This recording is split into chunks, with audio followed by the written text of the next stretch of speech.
we're still in the process of tabulating and finalizing our sales. My gut feeling tells me it was a better sales period leading up to the climax Kadooment. We saw many fetes that drove people to purchase items that we sell.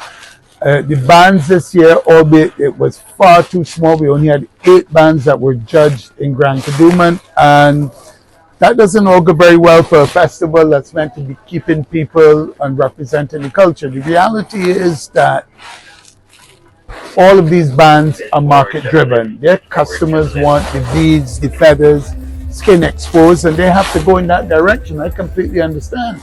So if you figure with 8 or 9 this year with a judge, next year we might see 6 or 7. It will continue to go in that direction. So we have to be very careful as to what we end up with, because it may be a festival just reproducing what many of the other carnivals are in the Caribbean. We do quite a bit of costume basic items required to make the outfits of the revelers on Kadooment Day, and that would have been, we would see purchases in that from March and April, because the bands have to start early. Towards the last 2 or 3 weeks, it's when the actual revelers get the costumes. We find that they might think it's just too much skin exposed, so they want more beads, they want more feathers. They tend to just do more of a dressing of the costume to their own particular standards. Remember, most of these bands that you're seeing, that type of costume are not being judged. It really is down to what the personal preference of the reveler is. As far as the bands that are being judged, they are regrettably driven by as quickly as people paying deposits. And a lot of them are under finance. I've said this before, if a band leader who does traditional costume in a community band does not win prizes, they lose money. They're so undercapitalized, they do not have the advantage of the fetes to bring in additional income. And sadly, they are very much in a situation where they can only afford to consume as fast as they get deposits. So that in itself reduces what they can do until later into July, when they see a lot of the money coming in. So yeah, that's what we saw. Of course, the 500-pound elephant in the room in all of this is the fetes, the amount of events that we had. Every time there's an event, people have to shop for it.